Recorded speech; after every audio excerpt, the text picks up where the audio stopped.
உதயநிதி இயக்கத்தில் ஜெயம் ரவி, நித்யா மேனன் முக்கிய கதாபாத்திரத்தில் நடித்துள்ள காதலிக்க நேரமில்லை வரும் ஜனவரி 14ஆம் தேதி முதல் உங்கள் அருகாமையில் உள்ள திரையரங்குகளில். இயக்குனர் பாலாவோட வணங்கான் படம் இன்னைக்கு வந்து ரிலீஸ் ஆயிருக்கு.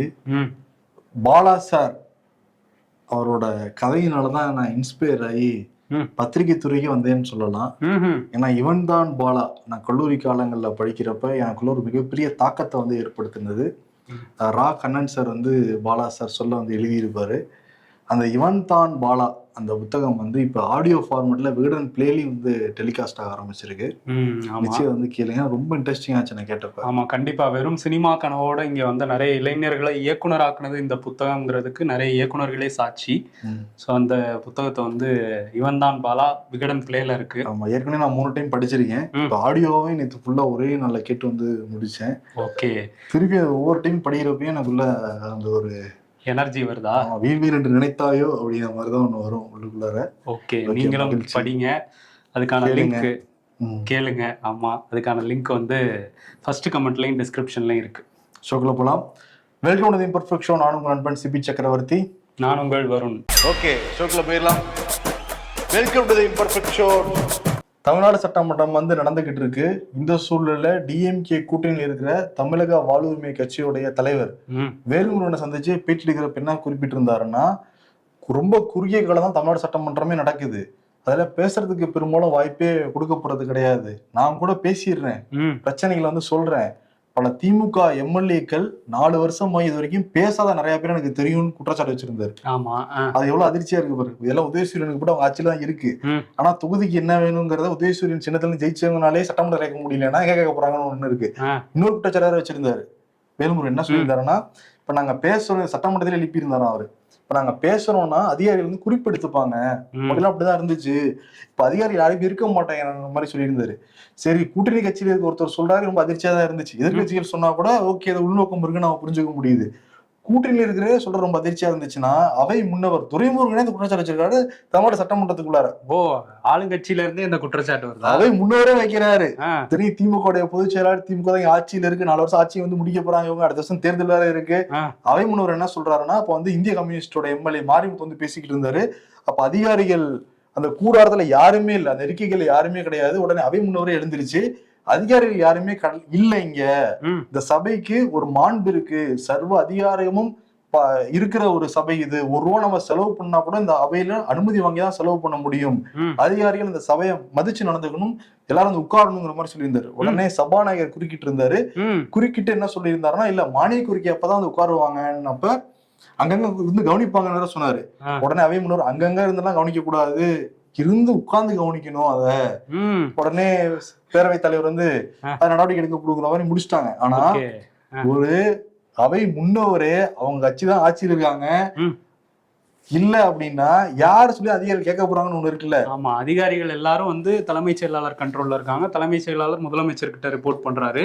அப்ப வந்து யாருமே வரமாட்டேங்கிறாங்கன்னா என்ன நடக்குது? முதலமைச்சர் இருக்கிறப்ப மட்டும் அதிகாரிகள் உட்காந்துருப்பாங்களாம், தலைமைச் செயலாளர் அவங்களோட செக்ரட்டரிஸ் எல்லாரும் உட்காந்துருப்பாங்களாம். முதலமைச்சர் கிளம்புனே எல்லாரும் கிளம்பி போயிடுறாங்களாம். இன்னொரு விஷயம் என்னன்னா, தமிழ்நாடு சட்டமன்றமே போன வருஷம் 15 நாட்கள் தான் நடந்திருக்கு. இப்ப இந்த வருஷம் எவ்வளவு நாட்கள் நடக்க போகுதுன்னு நமக்கு தெரியல. ரொம்ப கம்மியான காலகட்டம். ரொம்ப இப்ப 5 நாள் நடக்குதுன்னு சொல்றாங்க. 5 நாள் எங்க நடந்தது?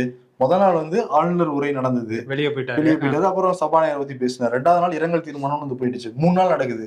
3 நாள்ல 234 தொகுதிகளுடைய கோரிக்கையும் சபையில சொல்லி அதுக்கான தீர்வு வாங்க முடியுமா? எவ்வளவு நாட்கள் நடத்தணும் இவங்க? ஆமா, நிறைய நாள் தான் நடத்துவோம்னு சொல்லி இருந்தாங்க, அதை செய்யல. அதுவும் சரியா நடத்தல. இன்னொரு பக்கம் என்னன்னா, அதிகாரிகளுக்கு வந்து கவனிச்சாதானே இருக்கிற கம்மியா நடக்கிற நாட்கள்லயே மக்கள் பிரச்சனை என்னங்கிறத தொகுதி அந்த பிரதிநிதிகள் சொல்றப்ப அதை குறிப்பெடுத்துக்கிட்டு நிறைவேற்றினாதான் போய் நிறைவேற்ற முடியும். அதான் யாருமே இல்லை அப்படின்னா, இப்ப இவ்வளவு தூரம் நம்ம வைப்பணத்தை போட்டு இவ்வளவு தூரம் செலவு பண்ணி தமிழ்நாடு சட்டமன்றம் நடந்துகிட்டு இருக்கிறப்ப அதிகாரிகள் எங்கன்னா ஆமா, இதுல வேற என்ன எனக்கு தோணுதுன்னா, நேத்து துரைமுருகன் என்ன சொன்னாரு, நீங்க தேர்தல் வரும்போது 2500 ரூபா கொடுத்தீங்க, நாங்களும் தேர்தல் வரும்போது பாத்துக்கிறோம் அப்படின்னாரு. இன்னைக்கு அதிகாரிகளே இல்ல அப்படின்றாரு. இந்த ரைடுக்கு அப்புறம் அவரோட டோனே வேற மாதிரி இருக்கு, எதிர்கட்சி மாதிரி பேசிட்டு இருக்காரு. என்னன்னு தெரியல. அதுக்கும் பேரவைத் தலைவரோட முரண்பட்ட கருத்துக்கள் வேற இன்னைக்கு பரிமாறி இருக்காங்க 2 பேரும். இன்னொரு பக்கம் என்னன்னா, கேமரா வேற எதிர்கட்சி பக்கம் போக்கஸே ஆக மாட்டேங்குது. நீங்க வந்து இப்படி சொல்றீங்க, ஆனா இன்னைக்கு திண்டுக்கல் சீனிவாசன் பேசுனதை காட்டினாங்க. எப்படி காமிச்சாங்க? ஒயிட் ஆங்கிள் இது, எல்லாரும் இருக்காங்க அதுல எதிர்கட்சிகள் வரிசையில். ஆனா இது வந்து ஆளுங்கட்சி வைக்கிறப்ப க்ளோஸ் அப் ஷாட் வைப்பாங்க. இல்ல இது புரியுது, நீங்க எப்படி காமிச்சாங்கிறதோட ஏன் காமிச்சாங்கன்னு சொல்லிருங்க. அப்பதான் ஏன் காமிச்சாங்கன்னா, இவர் இந்து நலத்துறை அமைச்சரா பாராட்டி பேசியிருந்தாரு. சேகர் பாபுவுக்கு ஒரு பாராட்டு. திண்டுக்கல் சீனிவாசன் என்ன சொல்லியிருந்தாருன்னா, நாங்க அறநிலைத்துறை நாங்க அமைச்சர் இருந்தப்ப எங்க அறநிலைத்துறை அமைச்சர் இருந்தாரு. அப்ப வந்து திண்டுக்கல் மலைக்கோட்டையில நாங்க அந்த ரூப்கார் வசதி ஏற்படுத்தணும்னு சொல்லிட்டு முயற்சி பண்ணோம். ஆனா தொழில் துறைக்கும் இந்து அறநிலைத்துறைக்கும் பிரச்சனை, அதனால பண்ண முடியல. நீங்க எங்க மேலதான் பள்ளி உங்க ஆட்சியிலேயே பண்ண முடியல நீங்க கேட்பீங்க, இதுதான் பிரச்சனை. உடனே கேள்வி அப்படின்னா பேரவைத் தலைவர் அததாங்க சொல்ல வர, இருங்க சொல்லி முடிக்கும். வேணுங்க, நான் வந்து போய் பார்க்க முடியல மலைக்கோட்டையை, மக்களும் பாக்குறதுக்கு சிரமப்படுறாங்க, அதனால ரோப் கார் லிப்ட் வேணும்னு கேட்டாங்க. சொன்னதுக்கு அப்புறம் என்ன கேட்டாருன்னா, மின்னல் வேகத்துல செயல்படுறாரு சேகர் பாபுன்னு பாராட்டார தெரிவிச்சிருந்தாங்க. முன்னாள் கட்சிக்காரன்றதுனால ஒரு பாசம் இருந்திருக்கும் போல பாராட்டி விட்டுருக்காரு திண்டுக்கல் சீனிவாசன். உடனே அவர் எழுந்திருச்சு, நானும் இப்ப இந்த மாசம் இறுதியில அவரும் பெரியசாமி அங்க வராங்களாம், அதே மாதிரி நீங்களும் வாங்க அதிகாரிகளோட பேச்சுவார்த்தை நடத்துவோம். நம்ம அதுக்கான வாய்ப்பு இருந்துச்சு அப்படின்னா நம்ம நிச்சயம் ரோப் கார் வந்து போடுவோம். முதல்ல அனுமதி பெற்று போடுவோம். பாராட்டி இருக்கீங்க வேற, அப்படியே வந்தீங்கன்னா ட்ரீட் வச்சிருவேங்கிற மாதிரி ஒரு ஜாலியா பேசிக்கிட்டாங்க அமைச்சர்களுக்குள்ள. இதை தாண்டி வந்து எடப்பாடி பழனிசாமி சொன்னதை செய்வேன்லாம் முதலமைச்சர் சொல்றாரு. ஆனா நீங்க சொன்னது என்ன, நீட் விலக்கு வாங்கி தருவேன் அப்படின்னு நீங்க செஞ்சீங்க, ரகசியம். ஆமா, அதெல்லாம் செஞ்சீங்களா அப்படின்னு கேட்டோம்னா அதுக்கு முதலமைச்சர் என்ன சொன்னாரு, மத்தியில வந்து இந்தியா கூட்டணி ஆட்சி வந்துட்டு தான் நாங்க செஞ்சிருப்போம், இல்லைன்னா நாங்க எப்படி எங்ககிட்ட அந்த அதிகாரம் இல்ல அப்படிங்கிற பதில சொல்லியிருந்தாரு. அப்புறம் எப்படி ரகசியம், அப்பயுமே வந்து பிஜேபி தான் நடந்துட்டு இருந்துச்சு, அதுக்கு ரகசியங்களுக்கு தெரியும்னு சொன்னார் துணை முதலமைச்சர். அந்த ரகசியம் தான் அப்புறம் ஒண்ணும் இல்லைன்னு சொல்லிட்டாருல, சட்டபூர்வமான போராட்டம் தான் ரகசியம். அதேதான் எல்லாருமே சொல்லுவாங்க, அதே ரகசியம் சொன்னாருங்கிறதா நமக்கு புரியல. சரி, ஓகே, ரைட்டு, அந்த ரகசியம் நமக்கு புரியல. சரி, இன்னொரு பக்கம் வந்து இன்னைக்கு 4 நாட்களாவே அதிமுக சார்பா வரவங்க யார் அந்த சாருங்கிற பேட்ச் அறிஞ்சிட்டு வந்தாங்கல்ல, இன்னைக்கு திமுக சார்பா உள்ள வந்தவங்க இவன் தான் அந்த சார் அப்படின்னு சொல்லிட்டு எடப்பாடி பழனிசாமியும் ஒருத்தர் பாலியல் வழக்குல கைதானார்ல, அண்ணா நகர் வட்ட செயலாளர், அதிமுக வட்ட செயலாளரா, ஆமா, அவரோட போட்டோ போட்டு இவன் தான் அந்த சாருங்கிறத உரிமையிலேயே போட்டு எடுத்துட்டு வந்திருந்தாங்க. அந்த போஸ்டரை தமிழ்நாடு சட்டமன்றத்துக்கு வெளியே பேட்டிலாம் கொடுத்துட்டு இருந்தாங்க. திமுக எம்எல்ஏக்கள் வெளியே பேசுறதுக்கு வாய்ப்பு இருக்கு, மீடியாக்கள்கிட்ட பேசுறதுக்கு வாய்ப்பு இருக்கு, பட் உள்ளுக்குள்ளதான் சில பேர் வாய்ப்பு கிடைக்கிறது, சட்டமன்றத்துலதான் பேச முடியல. இன்னையோட முடிஞ்சிச்சு வேற. அது மட்டும் இல்லாம வெளியில வந்து அமைச்சர் சிவசங்கரும் சில விஷயங்களை பேசியிருந்தாரு. என்னன்னா, எடப்பாடி பழனிசாமி அவர் வந்து பச்சை போய் சொல்லிக்கிட்டு இருக்காரு, அவர் போட்ட கபட நாடகம்லாம் இப்ப வெளியே வந்துருச்சு அப்படின்னு சொல்லியிருக்காரு. ஏன் வந்து அரசு வந்து கரெக்டா தான் அண்ணா பல்கலைக்கழக விவகாரத்துல உடனடியா கைது பண்ணி வேகமா விசாரணை நடத்திட்டு இருந்தாங்க, இருந்தாலும் அவர் வந்து ஏன் ஒழுங்கா நடவடிக்கை எடுக்கலன்னு சொன்னாருங்கிற சந்தேகம் வந்து மக்களுக்கே இருந்துச்சு. இப்ப அது தெரிய வந்துருச்சு. ஏன் அப்படின்னா, அவரோட கட்சிக்காரர் அண்ணா நகர் அந்த சிறுமி பாலியல் வழக்குல சிக்கியிருக்காரு, அவரை காப்பாத்துறதுக்கு தான் இப்படி ஒரு நாடகம் போட்டிருக்காரு அப்படிங்கிற மாதிரி அவர் ஒரு ஸ்கிரிப்ட் வந்து சொல்லியிருக்காரு. ஸோ இந்த விஷயத்துல இன்னொரு சண்டை வந்திருக்கு. ஆமா, இன்னொரு விஷயம் என்னன்னா, சிவசங்கர் மெயினா அதெல்லாம் விடுமுறைக்கெல்லாம் கிளம்பிக்கிட்டு இருக்காங்க, அதை வந்து கவனிக்கணும். ஆம்னி பேருந்தோட விலை பட்டியலை கேட்டாலே ஹார்ட் அட்டாக் வர மாதிரி தான் இருக்கு. கொஞ்சம் நெஞ்சமா போடுறாங்க.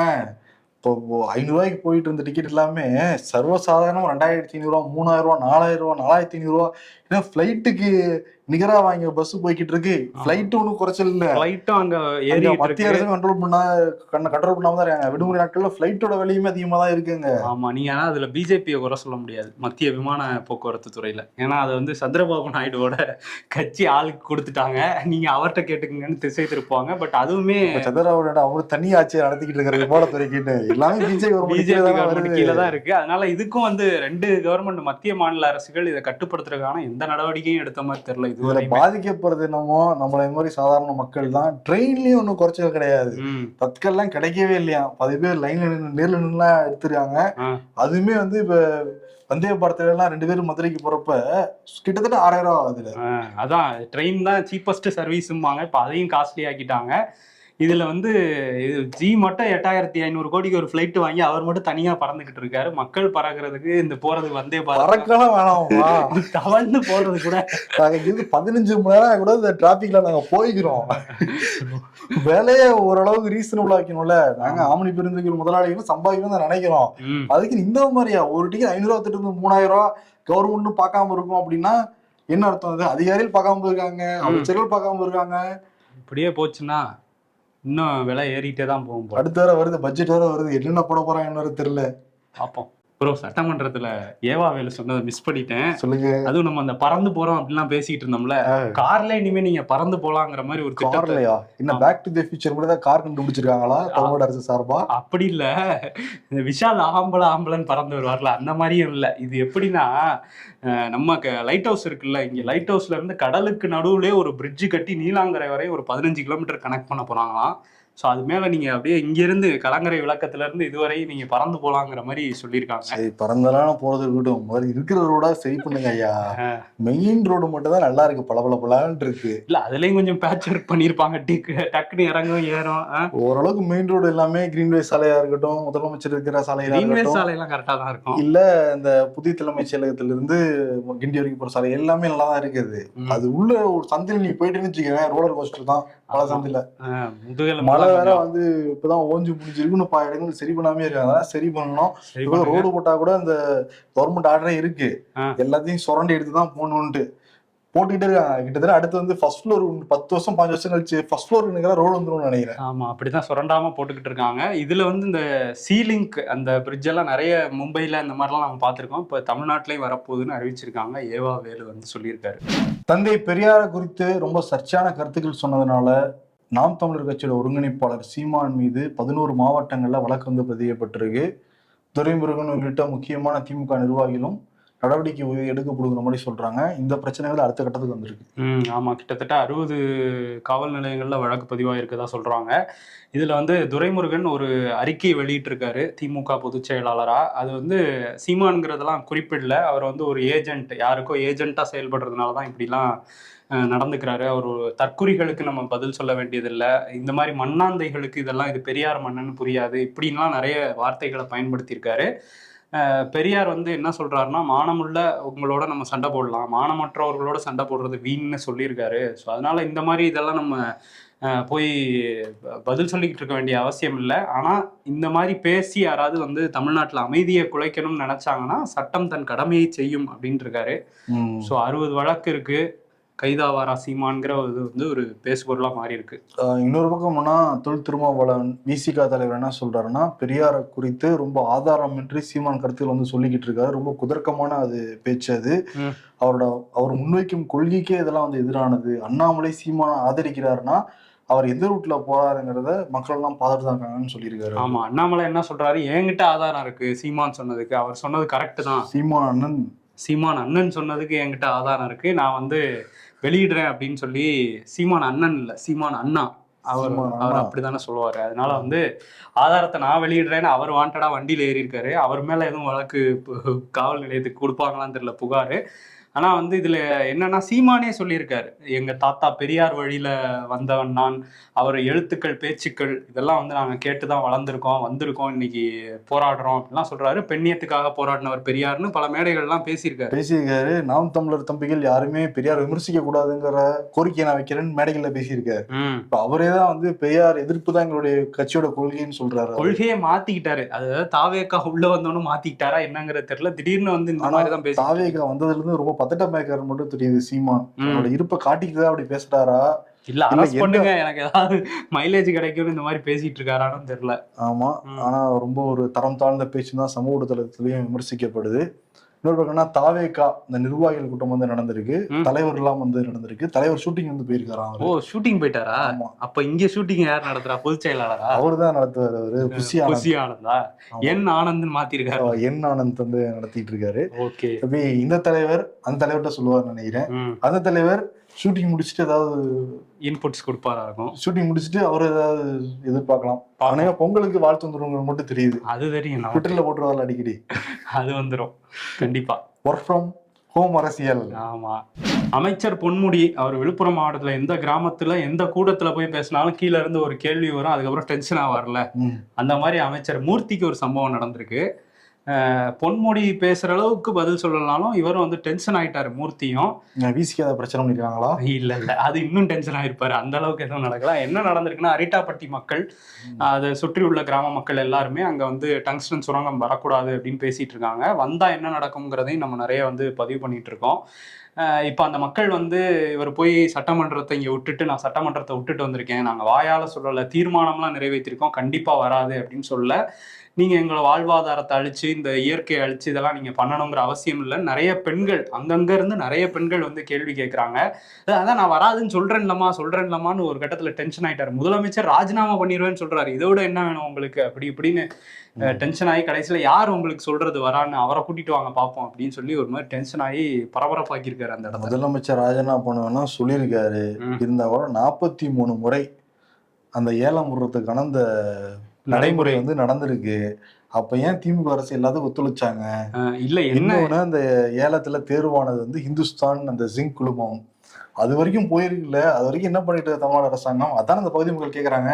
என்னோட மத்திய அரசாங்கம் என்ன சொல்லிருக்காங்க, அந்த இதை ஃபுல்லா கைவிடலாம் சொல்லல, அந்த பல்லுயிர் அந்த இயற்கை பகுதியை மட்டும் நாங்க விட்டு வேற பக்கம் ஆய்வு பண்ணலாமா? அப்படின்னா அரிட்டாப்பட்டியில இருந்து பக்கத்துல இருக்கிற இன்னொரு பட்டிக்கு போறாங்கன்னு தெரியுது.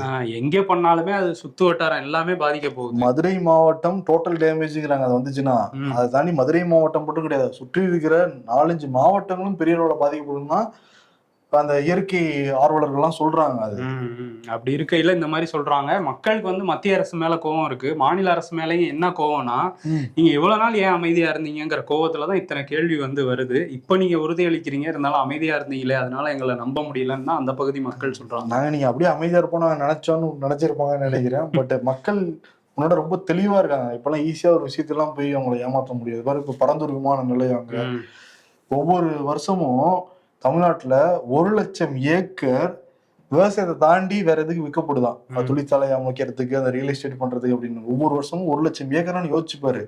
இப்ப அங்க 13 ஏரி இருக்கு பரந்தூர்ல. 13 ஏரியுமே அவங்க க்ளோஸ் பண்ண போறாங்க. அப்ப அந்த தண்ணி எங்க வர போகுது? செம்பரம்பாக்கம் ஏரி போகுது. யார் மிதக்க போறோம்? நம்ம தான் மிதக்க போறோம்.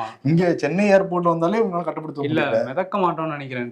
78% 80% முடிஞ்சிச்சு இல்ல மழைநீர் வடிகால், அதுக்குள்ள தண்ணி போயிடும், நம்மளாம் மிதக்க மாட்டோம். சரி, கார்த்தி சிதம்பரம் காங்கிரஸ் எம்பி, அவருக்கு புதுசா ஒரு வழக்க பார்சல் பண்ணி அனுப்பிச்சிருக்காங்க சிபிஐ. பார்த்து டீல் பண்ணுவாரு, மேலே பார்த்துட்டு இருந்திருக்காரு. ஆனா கீழே வந்து ஒரு வழக்க தள்ளி விட்டுருக்காங்க சிபிஐ. அது வந்து என்ன வழக்குனா, டியாஜியோன்னு ஸ்காட்லாண்டை சேர்ந்த நிறுவனம், அவங்க மதுபான வகைகளை இங்க வித்துக்கிட்டு இருந்தாங்களாம். அந்த வித்துட்டு இருக்கும் போது வருமான வரிலாம் இல்லாம ஏதோ வந்து வரி விலக்கோட இங்க வித்ததா வந்து சொல்றாங்க. அந்த டைம்ல வந்து இந்திய சுற்றுலா வளர்ச்சி கழகம் அதை வந்து தடை பண்ணிட்டாங்க, நீங்க விற்கக்கூடாது அப்படின்னு. இது வந்து இந்த தடையை நீக்கணும்னு சொல்லி இவரை வந்து அணுகியிருக்காங்க. ஸோ இவரோட ஒரு கன்சல்டன்சி ஏஜென்சி மாதிரி வச்சு நடத்தி அதன் மூலமா $15,000 அமெரிக்க டாலர்களை வாங்கியிருக்காராம். உங்களுக்கு வந்து எல்லாம் பண்ணி தரேங்கிற மாதிரி சொல்லி. $15,000 அமெரிக்க டாலர் தானா? அட்வான்ஸா வாங்கியிருப்பாரோ என்னமோ, எதுவும் நடக்கல. இப்போ வந்து சிபிஐ இது வந்து முதல் தகவல் அறிக்கையில் எஃப்ஐஆர்ல இதெல்லாம் சொல்லி ஒரு வழக்கு வந்து போட்டிருக்காங்க. ஸோ பொங்கல் பரிசா அவருக்கு வந்து ஒன்று பார்சல் பண்ணிருக்காங்க. அவர் மேல பார்த்தா டீல் பண்ணுவார் அந்த வழக்கு எல்லாமே. இந்த பொங்கல்ங்கிறப்ப ஆளுநர் மாளிகையில கோலாகலமாக அந்த பொங்கல் செலிப்ரேஷன் வந்து நடந்திருக்கு. அது வந்து கொடையெல்லாம் தூக்கிட்டு வருவாங்களே, ராஜாதி ராஜ ராஜ கம்பீர ராஜ மார்த்தாண்ட ராஜா குலத்திலாக குலத்துங்குவை விட்டு விட்டானவன்னு ஏதாவது ஆள் வச்சு சொல்ல போறாரு. அவர் சொன்னா நமக்கு புரியாது. அவர் என்ன பீகாரியில சொல்லுவாரு இல்ல ஹிந்தியில சொல்லுவாரு, அவங்களுக்கு தான் ரெண்டுமே தெரியாது. சரி, ஆளுநர் மாநிலத்துக்கு யாராவது தெரிஞ்சிருக்கலாம். அது அப்படிதான் வராரு, ட்ரெஸ் எல்லாம் போட்டு சொக்காலாம் போட்டு சூப்பரா வந்து பக்கத்துல வராங்க. யாரோட வரி பணம் வராங்க அப்படி. நம்ம வரி பணத்துல பொங்கல் வச்சு சாப்பிட்டு இருக்காரு ஆளுநர். ஓகே, நமக்கு பொங்கல் வைக்காம இருக்கிறது சரிதான். ஆமா, பிரதமர் மோடி தேர்தலுக்கு முன்னாடி சில பேட்டிகள் கொடுத்தா அதெல்லாம் ஸ்கிரிப்டட்னு சொன்னாங்க காங்கிரஸ். பேட்டி கொடுத்துருக்காரா? இப்ப பேட்டி கொடுத்திருக்காரு. என்னன்னா ஃபர்ஸ்ட் பாட்காஸ்ட் இன்டர்வியூவா அவர் வந்து மோடி கொடுக்கறது. First ever podcast interview. யாரு ஜர்னலிஸ்டா? இல்ல ஜீரோதா அந்த நிறுவனத்தோட கோ-ஃபவுண்டர் நிகில் காமத்துக்கு வந்து முதலாளி கொடுத்துருக்காரு. ஆமா, கொடுத்திருக்காரு. இதுல என்னன்னா, நம்ம வந்து மோடி கேமரால நிறைய பேர் படம் எடுத்து பார்த்திருப்போம். மோடியோட கேமராமேன்ஸே ஒரு 2 பேர் அந்த இதுல கிளிப்பிங்ஸ்ல வந்துட்டு போனாங்க. பாத்தீங்கன்னா மோடி கேமராமேன் கிடையாது, இவர் கூட்டு வந்தாரா? கூட்டு வந்த கேமராமேன் இல்ல, அது மோடியோட வீடு, உள்ள இவரே செட்டப்லாம் வச்சிருப்பாரு அப்படின்னு நினைச்சேன். சரி, மோடியோட வீட்டு பாத்தியா? ஆமா, ஆணிலாம் அடிச்சு லைட் எல்லாம் மாட்டி ஒரு செட்டப் பண்ணி இந்த பேட்டி வந்து எடுக்கப்பட்டிருக்கு. 2 மணி நேரம் எடுத்திருக்கிறதுனால நமக்கு 2 மணி நேரம் இப்ப தொடர்ச்சியா நம்ம ஃப்ரீயா இல்ல, வேலை இல்லாம இல்லங்கிறதுனால பார்க்க முடியல. 2 மணி நேரம் நம்ம பார்த்திருந்தாலும் நம்மளால சொல்ல முடியாது. அது ஃபுல்லா ஹிந்தியில இருந்துச்சு, எங்களுக்கு புரியல. நான் உட்காந்து பார்த்தோம், சம் பண்ணுலாம் கடைசியில வருது, சப்டைட்டில் போட்டாவது நம்ம பாக்குறோம், அது அப்புறம் பார்த்து பொறுமையா சொல்லுவோம், பண்றோம் அந்த பேட்டியில. அப்பப்ப சொல்லுவோம், செக்மெண்ட் வச்சே சொல்லுவோம். ஆமா, ஆனா அந்த ட்ரெய்லர்ல வந்து சில விஷயங்கள் அந்த சப்டைட்டில் வச்சு பார்க்கும்போது ஒரு விஷயம் வந்து அவர் ஒத்துக்கிட்டு இருக்காரு.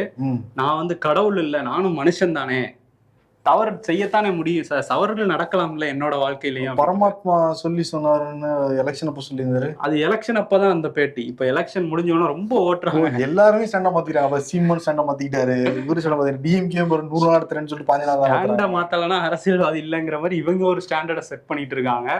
பட் என்னன்னா, இவர் வந்து தவறுகள் எல்லாருமே பண்ணுவாங்க, மனிதர்கள் எல்லாருமே, நான் மனிதன் தான், கடவுள் இல்லை அப்படின்னு வந்து சொல்லியிருக்காரு.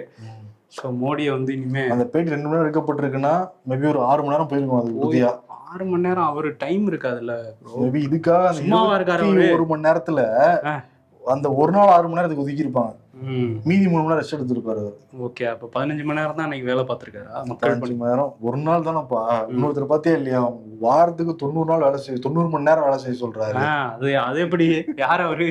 எல்என்டியோட தலைவர் சுப்பிரமணியன் அவர் பேட்டியில என்ன சொல்லியிருக்காரு அப்படின்னா, 90 மணி நேரம் வேலை செய்யணும், ஞாயிற்றுக்கிழமை கூட எதுக்கு ரெஸ்ட் எடுக்கணும், எவ்வளவு நேரம் தான் ஒய்ஃப் மூஞ்சியே பாத்துக்கிட்டு இருக்கிறது, வாங்க ஒர்க் பண்ணுங்க அப்படின்ட்டு இருக்காரு அவரு. அவர் அப்படிதான் ஒர்க் பண்ணிக்கிட்டு இருக்காராம். அவரோட சேலரின்னு பாக்குறப்ப வருஷத்துக்கு ஒரு 51 கோடி வாங்குறாரு. வருஷத்துக்கு 51 கோடி கொடுத்தா 90 மணி நேரம் வேலை பார்க்கலாம் அப்படின்னு அவரையே விமர்சனம் பண்ணிட்டு இருக்காங்க. நார்மலா அந்த ஆவரேஜ் சேலரி அவங்களும் இவ்வளவு பாக்குறப்ப 535 மடங்கு அதிகமா. யோசிச்சு பாரு, நம்ம ஆவரேஜா நம்ம சேலரி வந்து அவரோட சேலரி அவர் உழைக்கலாம், அவருக்கு அவங்க ஒய்ஃபுக்கு என்ன பஞ்சாயத்தோ பத்துறாரு. அதனால அவர் வந்து இப்படி பேசிட்டு இருக்காரு. ஆனா இதே மாதிரி நாராயணமூர்த்தி வந்து பேசினாரு, அடுத்து இவர் பேசுறாரு. இல்ல, தீபிகா படுகோன்ல இருந்து சு வெங்கடேஷ் வரைக்கும் கடுமையா எதிர்ப்பு இந்தியா முழுவதும் இருந்து. மென்டல் ஹெல்த்ங்கிறது ரொம்ப முக்கியம்ல ஒவ்வொருத்தருக்குமே. எல்லா நாளுமே அலுவலகம் ஞாயிற்றுக்கிழமை வந்துட்டு போச்சு, எனக்கு மைண்ட்ல ரோட்ல ஸ்டக் ஆயிட்டேன். சரி, ஓகே. வேலை இருக்கிறப்ப ஜேர்னலிஸ்ட் 24/7 புரிஞ்சுக்க முடியுது, ஓகே. எல்லா ஃபீல்ட்ல அப்படி வர முடியாதுல்ல. ஆமா, அவர் வந்து சொன்னதுக்கு இப்ப பயங்கர கடுமையான எதிர்ப்புகள் தான் வந்துகிட்டு இருக்கு. இன்னொரு பக்கம் என்னன்னா, இந்தியா கூட்டணி எதுக்கு கலைச்சு தூக்கி எறிங்கிற மாதிரி ஒருத்தர் பேசியிருக்காரு. யாரு பேசியிருக்காருன்னு பார்த்தா இந்தியா கூட்டணியில இருக்கிற ஒருத்தரே பேசுறாரு. சரத்பவாரா? இல்ல, அவர் ஒரு பிளான் போய்கிட்டு இருக்கான். என்னன்னா, சரத்பவார் போய் அஜித் பவாரோட சேர்ந்துடலாம், மகள் சுப்ரியா சூலேவுக்கு ஒரு மத்திய அமைச்சர் பதவியும் தரதா சொல்றாங்கன்னு அங்க ஒரு பேச்சு போய்கிட்டு இருக்கு. அவர் வந்து இந்தியா கூட்டணி வெளியே போயிருவாரு போல, அப்படிதான் தெரியுது சரத்பவார். பத்தியா இல்லையா, முருகன் வந்து அம்மாவை சுத்தி வந்து பழம் கொடுத்து பழம் வாங்கின கதை மாதிரி 2 மாதுளையை கொடுத்து மத்திய அமைச்சர் பதவியை வாங்கிட்டு இருக்காரு சரத்பவார். இதுல இன்னொரு விஷயம் என்னன்னா, யார் இப்படி இந்தியா கூட்டணியை கலைச்சிடலாம்னு சொல்லியிருக்காருன்னா, ஒமர் அப்துல்லா, ஜம்மு காஷ்மீரோட முதல்வர். இவரோட கட்சி இந்தியா கூட்டணியில தான் இருக்கு. ஆனா டெல்லியில இப்ப தேர்தல் நடக்குதுல்ல, அங்க வந்து ஆம் ஆத்மிக்கு இந்தியா கூட்டணியில இருந்து சமாஜ்வாடி ஆதரவு தெரிவிச்சிருக்காங்க, திரிணாமுல் காங்கிரஸ் ஆதரவு தெரிவிச்சிருக்காங்க, உத்தவ் தாக்கரேயோட சிவசேனா அவங்க ஆதரவு தெரிவிச்சிருக்காங்க. எல்லாரும் வந்து ஆம் ஆத்மிக்கு ஆதரவு தெரிவிக்கிறாங்க. காங்கிரஸை யாரும் கண்டுக்கல, அங்க தனிச்சு விடப்பட்டிருக்கு காங்கிரஸ் டெல்லியில. ஸோ அதனால வந்து தேஜஸ்வி யாதவ் பீகார்ல அவர் என்ன சொல்றாருன்னா, மத்திய தேர்தல், அதான் நாடாளுமன்ற தேர்தலுக்கு மட்டும்தான் இந்தியா கூட்டணி, மாநிலத்துக்கு இல்லை அப்படின்னு சொல்றாரு. அதை பீகார் காங்கிரஸ் தலைவர்களும் ஏத்துக்கிட்டாங்க. ஸோ இப்போ ஒமர் அப்துல்லா என்ன சொல்றாருன்னா, இந்த கூட்டணி எங்கே எப்படி இருக்கு, என்ன நிலைமை, நம்ம கூட்டணியோட நிலைமைன்னு ஒரு மீட்டிங் போடுங்க. இல்ல இது வந்து நாடாளுமன்ற தேர்தலுக்கு மட்டும்தான்னா இப்போதைக்கு கலைச்சு விட்டோம்னாவது அறிவிச்சிருங்கிறாரு அவரு. பிரபல பின்னணி பாடகர் ஜெயச்சந்திரன் 16,000க்கும் அதிகமான பாடல்களை வந்து பாடியிருக்காரு. மிகப்பெரிய வெற்றி பாடல்களுக்கு சொந்தக்காரர். ஒரு மெஸ்மரைசிங் வாய்ஸ் தான் அவரோடது. அவர் வந்து 80 வயதுல உடல்நல குறைவு காரணமாக காலமாயிருக்காரு. அவருக்கு பல தரப்பிலிருந்தும் அஞ்சலிகள் வந்து வந்துட்டு இருக்கு. நம்மளுமே அஞ்சலிகளை செலுத்திக்கலாம். ராசாத்தி உன்ன காணாத நெஞ்சு, சொல்லாமலே யார் பார்த்தது, இந்த மாதிரி நிறைய ஹிட்டான பாடல் வந்து பாடினாரு. ஒரு அஞ்சலி நம்ம செலுத்திக்கலாம். முடிந்த அளவுக்கு பிஸியாக இருங்கள், அப்பதான் சோகமா இருக்க கூட நேரம் இருக்காது. அதுக்குதான் 90 மணி நேரம் வேலை பார்க்க சொல்றாரு போல. நாம நல்லா இருக்கணும்னு நினைக்கிறவங்களை விட எங்க இவன் நல்லா இருந்துட போறானோன்னு நினைக்கிறவன் தான் அதிகமா இருக்கானுங்க. இன்னொரு தரப்பு இருக்காங்க, நல்லா இருக்கணும் நம்ம கூட நல்லா இருக்க கூடாதுன்னு நினைக்கிறவங்களும் இருக்காங்க. சரி, ஓகே.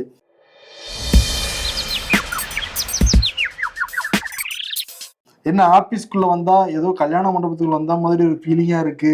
எல்லாருமே வேட்டி சேலையில இருக்காங்க, அதுக்குள்ள பொங்கல் வந்துருச்சா? கேள்விக்கு சரியான பதில் சொல்வதை விட கேட்டவங்களுக்கு சரியான பதில சொல்லிடணும். அரசியல்ல இதெல்லாம் சாதாரணமாப்பா. சீமான் அவரோட பல பேச்சுகள் அப்போன்னு இப்பனுமா தான் இருக்கும். அதுவும் பல வருஷம் கழிச்சு ஸ்டாண்டா பார்த்தனா கூட பரவாயில்லங்களாம். 3 மாசத்துக்கு ஒண்ணு பேசிக்கிறவரை ஆதரிச்சு இது இல்லைன்னா அவ்வளவுதான் பாப்பா, அதுக்கு எதிராக வந்து 3 மாதம் கழிச்சு பேசுறாரு அவரு. 3 மணி நேரத்திலே இப்பெல்லாம் மாறுறாராம் கட்சிக்காரங்க இருக்கின்ற சொல்றாங்க. மேடையிலேயே வடிவேலு தீர்க்கதரிசிங்கிறது தெரியுது. இருக்கின்ற மேலே கட்சி மோதவாங்க தலைவர் மாதிரி இருக்கிற மேடையிலேயே கொள்கையை மாத்திடுறாங்க. இல்ல வடிவேல் தீர்க்கதரிசி தான், ஏன்னா அது வேற வாயி இது வேற வாயிங்கிற மாதிரி சொல்லியிருப்பார்ல. ஆமா சரி ஓகே. அதனால வாயில கண்டாங்கிற விருதை சீமானுக்கு வந்து கொடுத்துடலாம். ஏன்னா 60 காவல் நிலையங்கள வழக்கு வந்து கொடுக்கப்பட்டிருக்கு. ஒரு மாவட்டங்களுக்கு மேல வந்து கூஞ்சுகிட்டு இருக்கு வழக்கா. கைது பண்ணுவாங்களா இல்லையாங்கிறது போகதான் தெரியும். ஆனா துரைமுருகன் வேற மறைமுகமா சட்டம் தன் கடமை செய்யும்லாம் வேற சொல்லியிருக்காரு. பார்ப்போம், நாளை சந்திப்போம். நன்றி. கிருத்திகா உதயநிதி இயக்கத்தில் A.R. ரஹ்மான் இசையமைக்க ஜெயம் ரவி நித்யா மேனன் கூட்டணியில் காதலிக்க நேரமில்லை. இந்த ரொமான்டிக் லவ் சப்ஜெக்ட் திரைப்படம் பொங்கலை முன்னிட்டு வரும் ஜனவரி 14ஆம் தேதி திரையரங்குகளில் வெளியாகிறது.